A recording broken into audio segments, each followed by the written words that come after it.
The front camera has a very good resolution and also different angles actually. Here in this view, for example, is wide angle, but it looks more down, that you can really see what's going on here. So I really have to go down here all the way throughout. And I'm very, very close to the camera here, by the way. So probably closer than expected, right? The Mazda CX-5 is still a very popular compact SUV, and now it comes as a facelift here with Thomas Autogefühl. Show you all the details. The front grille has a new design, a little bit more rectangular, stronger, wider, and also with this new structure on the inside here in a special sporty trim, which is very interesting indeed. And also new LED lamps here in the front, optional with a matrix LED, which now also features even more single LEDs. And here we see an interesting comparison here in the front with the chrome and also the lower parts a little bit different. Everything in black right here, also the lower bumper and this additional red decor small element on the other side. 4.58 meters or 181 inches is the length of the CX-5. Changes, they did some chassis optimizations and also noise dampening we see in the driving part if that works. And here it's very interesting, you can see 19-inch wheels, the biggest one available, starts at 17 on both vehicles we have here, but you can see here with painted wheel arches in vehicle color. This one is called Sol Crystal Red, or for example in the German market it's called Magma Red. Magma in the market, yeah. And then here we have black wheels and black painted accentuations around the wheel arches. Gives a more sinister look, also here with the black contrast and the side mirrors. So overall a very nice and sporty look. This one of course even sportier. Which one would you go for actually? In the rear, news here with a new LED signature, so from LED technology and also different signature, pretty modern and cool. And also a new rear bumper, and in this top sports trim is also a high gloss black around then here.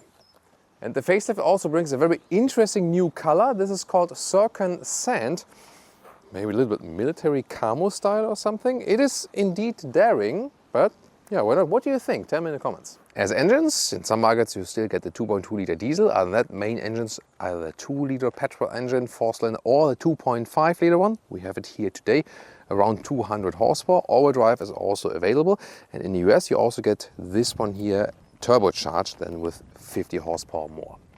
This is the car key. That is not that premium-like. So, door closing sound. That's actually quite good, and you can see also here how the doors are aligned. It's actually a good build quality. Of course, Mazda does not want to be premium in the first place, but they have increased the build quality over the years massively indeed. You can also see soft touch here, contrast stitches. You have also like a sporty insert right here. And you can see here there's also the sports line on the interior, also with red stitches or red stitching here on the inside of the steering wheel. Still normal buttons at the steering wheel, that's good. Better than hashtag capacitive BS for sure. As for seats, this is here animal skin in this case, but you can get in the UK, in Germany, a black leatherette that looks almost the same. In the UK, you can also get a beige leatherette, and the base would be just fabric seats anyway. And now with the so-called new ground trim level, not available in all markets, you can also get a microfiber on the inside and leatherette on the outside. That looks pretty spectacular, doesn't it? Getting on the inside, compact SUV style, and you already have an upright seating position. Is a very good, let's say, standard vehicle in a way that you can do a lot with it. It's not too long, it's not too short. Tall people already feel at home, and headroom massive with 1.86 meters or 6'1". And another short look at this new ground special edition model. It's really interesting. These neon green accentuations, for example, they are also quite daring. Not sure if this is necessary. Also here around the seat, maybe just in grey would have been more suitable for everyone. But the cool thing about this seat here, that the first time we see here a microfiber seat then for the CX-5, and the outside then is also leatherette. So that's of course pretty cool. So a very high class animal-free seat. And what about the comfort? Let's see. Yeah, I mean the same base ergonomics, which are actually good, and yeah, the microfiber actually makes it also quite cozy. So I would like this seat, but maybe more in a subtle nuance, that, for example, the contrast in grey. That would be really cool. Also, tell me in the comments what you think about this. Straightforward interior, 10.25-inch screen, so more deals with that. Here again, soft touch. This leatherette looks actually quite cool, and we still have manual climate dials, so Yeah, the car is somewhat conservative, but there are also good things to be conservative, in this case here for cars, also with metal knurling around. Then we have the automatic gearbox, and also there's a new drive selector when you have auto gearbox and all-wheel drive, which we have here. It also now features a special off-road mode, which then, changes something of the stability control and so on. And up there is more towards the so-called sport mode. Inductive charging pad is now new here in the front, actually, and then more to the rear you control the infotainment system from here, because this is not a touchscreen, intentionally they say. Here adaptive cup holders, they hold the bottles quite tight, and then you also have a soft surface here for the middle storage, and not sure what I thought about that. So there's a cable for the smartphone, but then you cannot really put it here, but then there's this hole that you can have the smartphone here, but then you put them in the cup holders, or not sure how they thought about that. Yeah, then there's more space underneath. The front camera has a very good resolution and also different angles actually. Here in this view, for example, is wide angle, but it looks more down, that you can really see what's going on here. So I really have to go down here all the way throughout. And I'm very, very close to the camera here, by the way. So probably closer than expected, right? And then there's a side mirror view, so that you can see that you don't damage your alloys. You can see here, I can fly into the picture with my hand. It looks pretty weird then, right? Because of the wide angle once again, but really helpful definitely here. You can see that you don't damage your wheels. This is all in this 360-degree camera package, and the rear view camera, this is the standard one, you can see has a very good resolution now. And rest of the infotainment, said here, Mazda says no touchscreen due to safety reasons, but they kept it quite simple, so you can also more or less control it then with this thing from below. This is then the map view, for example, actually quite clear, but I mean, like to hover in the map is then not that easy. You do it, and also with that lower control stick, for example. Other than that, you also have the Apple CarPlay integration, and then you can, scroll like that. So yeah, it's okay. And this car is also equipped with the Bose sound system, and I have to say, it's quite decent sound indeed. So for music lovers, should go for that one. Instruments, a mix of analog and digital, so the outsides are analog, and the inside here, there's a small screen. Then you can see here also when I put the sport mode, it becomes red, and here in the off-road mode, there's more yellowish tone.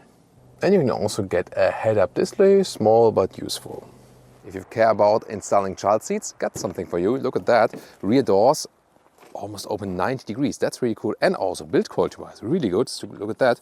Soft touch here on the top part already with leatherette, and even softer here.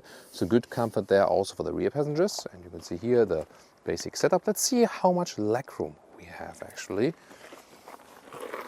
So this is the seat as I would be driving, and it comes close indeed. So I do, hit the back part here. So not too much legroom. Headroom, however, is pretty sufficient. Of course, it's not the longest vehicle, but in general, the seating comfort in the rear is actually quite decent.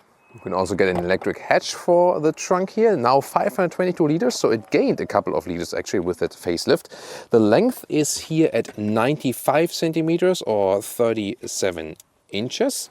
And the width, let's see, yeah, that's the standard, a good meter or 40 inches, even a little bit more, even in the lower part and even higher than in the upper part. Easy here with that cabin trolley, of course. Underneath here, let's see, we have some more space, so quite spacious trunk indeed. And then we can fold the seats, and that's very interesting. We can do it like this. There's also a single folding just for the ski hatch, and then here we go, the third one. So yeah, we have to push it here, and yeah, it seems like they fixed it here. Last time we had the CX-5, it was not that good from the build quality here, but this transition now is a little bit better, definitely. And the overall length to the front seats we're driving is here at 1.65 meters or 65 inches. Interesting, by the way, listen to this.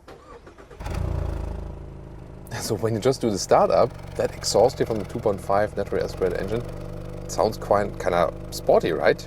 With the startup, but when you hit the throttle, yeah, then it doesn't sound that sporty. But in the idle mode, just like this, quite sporty, right?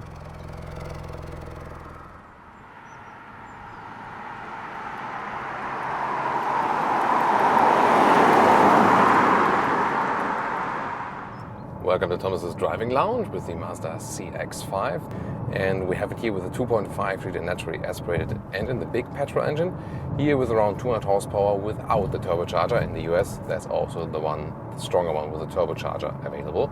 We have this new drive mode selector here in the middle part, and we can also go to the sports mode, for example. Oh, we have a great road surface here.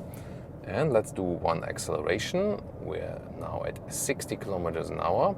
We just do a short, in-between sprint from 60 to 80.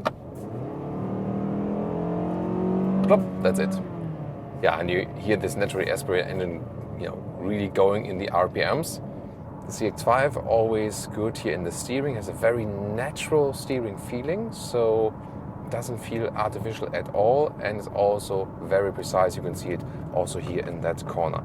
They have, for this facelift here, worked on the noise insulation and also a little bit some chassis details and so on, and especially now when we have here a very good road surface, you feel it's really more silent than before. So it is not the most astonishing all-new vehicle whatsoever. It's not all electric yet and so on, but it does everything very well what it's designed to do for.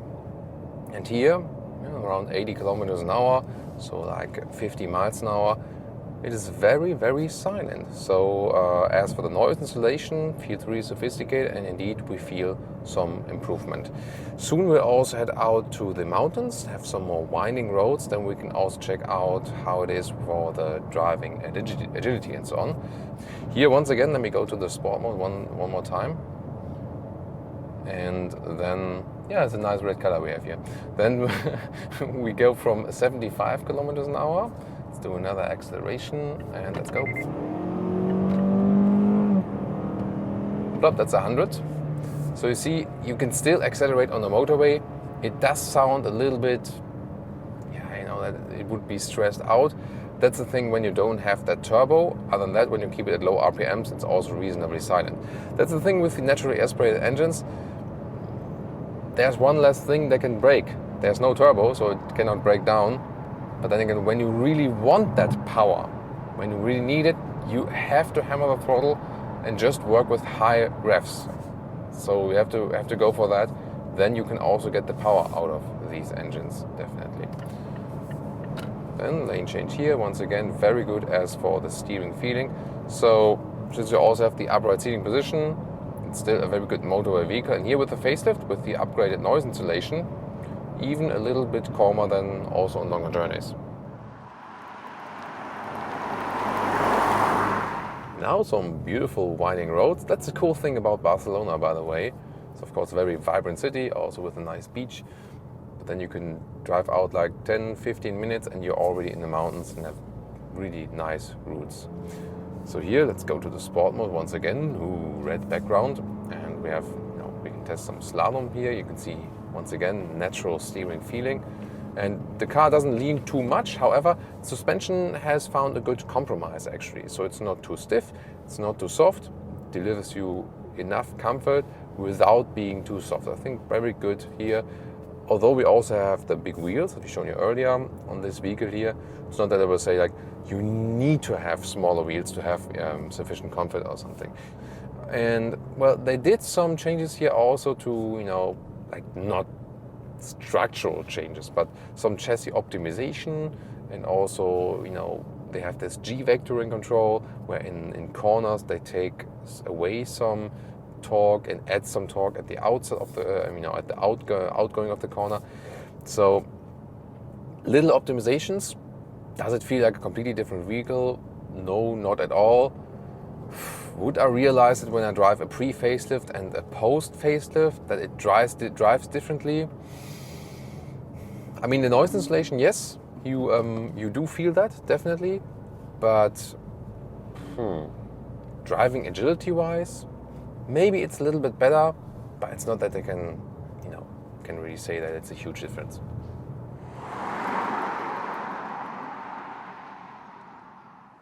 Well, and our final consumption for the day, around 7.5 liters on 1 kilometer, so that's about 35 mpg US or around 40 mpg UK. Quite okay for a vehicle with that engine then. which other competitors to compare, VW Tiguan versus Honda Tucson, we have a video of that, or maybe the Nissan Qashqai. See you at these episodes.